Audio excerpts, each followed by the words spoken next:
Hi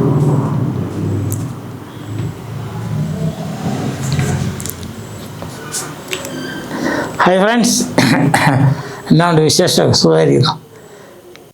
അപ്പോൾ നമ്മളിപ്പോൾ എവിടെയാണ്? Present perfect tense.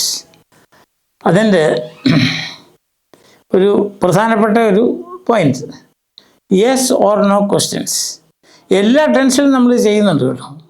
Present continuous നമ്മൾ ആദ്യത്തെ ടെൻസിൽ ഇതെല്ലാം ചെയ്തതാണ്. പ്രസൻറ്റ് സിമ്പിൾ പ്രസൻറ്റ് അത് നമ്മൾ ചെയ്തതാണ്. ഇതിപ്പോൾ നമ്മൾ പ്രസൻറ്റ് പെർഫെക്റ്റ് ടെൻസ്. മെത്തേഡ് സെയിമാണ്.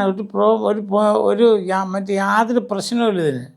അതായത് ഒരു ടെൻസ് ഫോമിൽ ഒന്നിലധികം മെമ്പേഴ്സ്, അംഗങ്ങൾ ഉണ്ടെങ്കിൽ എന്താ ചെയ്യേണ്ടതെന്ന് വെച്ചാൽ, ആ ആദ്യത്തെ അംഗത്തിനെ അല്ലെ മെമ്പറിനെ എടുത്ത് സബ്ജക്റ്റിന് മുമ്പ് ഇട്ടാൽ അതൊരു ക്വസ്റ്റ്യനായി. അത്രേ ഉള്ളൂ. അതാണ് ഇപ്പോൾ ഇത് കാണിച്ചിരിക്കുന്ന എക്സാമ്പിൾ. ഇത് കണ്ടോ, നമ്മൾ പറയുന്നത് ദേ ഹാവ് പ്ലേഡ് ഫുട്ബോൾ അല്ലേ? ഇപ്പം തന്നെ ദേ ഹാവ് പ്ലേഡ്. ഇപ്പം ഹാവ് പ്ലേഡ് എന്നുള്ളത് 2 മെമ്പേഴ്സാണ്. ആ ടെൻസ് ഫോം കംപ്ലീറ്റ് ആണെങ്കിൽ അത് രണ്ടും കൂടി എഴുതണം. അപ്പോൾ അത് ആദ്യത്തെ എടുത്തിട്ട് സബ്ജക്റ്റിന് മുമ്പ് ഇടുക. അപ്പോൾ എങ്ങനെ വരും? Have they played football? Question mark. Simple, very simple. മനസ്സിലായില്ലേ? ഇതാണ് ഇനിയിപ്പം അടുത്ത് നമ്മൾ WH ക്വസ്റ്റ്യൻ ചെയ്യുമ്പോഴും ഇത് സെയിം മെത്തേഡ്. ഒരു WH വാക്കുകൂടെ അതിനകത്ത് വരുമെന്ന് മാത്രം. രണ്ടാമത്തെ സെൻറ്റൻസ് നോക്കി, she has sung a song. അപ്പോൾ നമ്മൾ എന്താ ചെയ്യുന്നത്? ഹാസ് സങ് എന്നുള്ളതാണ് വെർബ്. അതിൻ്റെ ആദ്യത്തെ മെമ്പർ ആരാ? ഹാസ്. അതെടുത്ത് ആദ്യം ഇടുക. അപ്പം has she sung a song? Question mark. മൂന്നാമത്തെ sentence, we have completed the projects. V have completed the projects. അപ്പോൾ ഹാവ് കംപ്ലീറ്റഡ് എന്നുള്ളതാണ് വെർബ്. അതിൻ്റെ ആദ്യത്തെ മെമ്പർ, അത് ആദ്യത്തെ അംഗം എന്ന് പറയാം, അല്ലെങ്കിൽ ആദ്യത്തെ ഭാഗം എന്ന് പറയാം. എന്ത് ചെയ്യണം? അതെടുത്ത് ആദ്യം ഇടുക. ഇപ്പം എന്ത് പറ്റും? Have you, V have completed എന്ന് പറയുമ്പോൾ ക്വസ്റ്റ്യൻ ചോദിക്കുമ്പം യു ആവുമല്ലോ. ഫസ്റ്റ് പേഴ്സൺ എല്ലാം സെക്കൻഡ് പേഴ്സൺ ആവും. അല്ലാതെ നമ്മൾ തന്നെ പറയുക have we completed the project.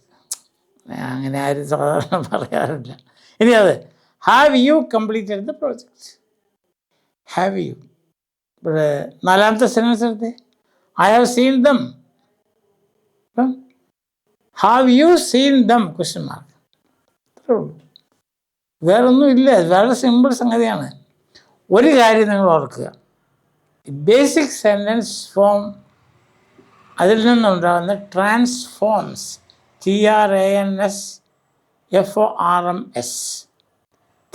Trans എന്നല്ല, ട്രാൻസ്ഫോർമർ എന്നൊക്കെ അറിയത്തില്ല, അത് തന്നെ transformer.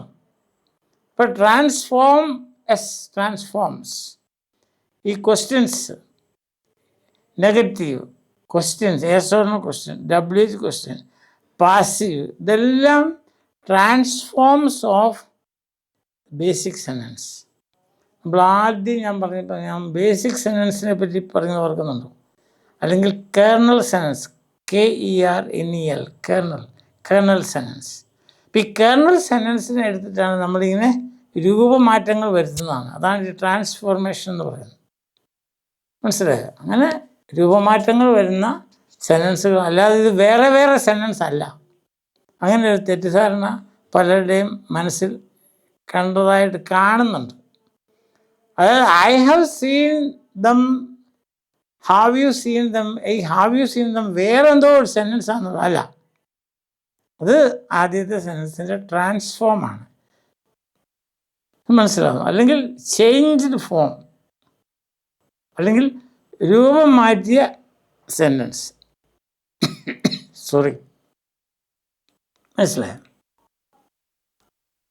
He has talked. Has he talked? They have looked. Have they looked?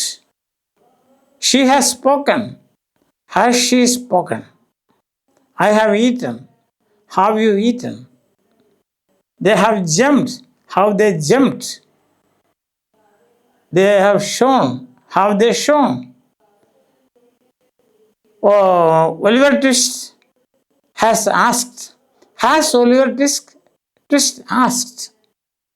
The painter made. The painter has made. Has the painter made? Mother has cooked. Has mother cooked? They have slept. How they slept. ഇത്രേ ഉള്ളൂ. ഇങ്ങനെയാണ് ഇത് പോകുന്നത്. അപ്പം നിങ്ങൾക്ക് മനസ്സിലായി എന്ന് വിശ്വസിച്ചുകൊണ്ട് തൽക്കാലം നിർത്തുന്നു.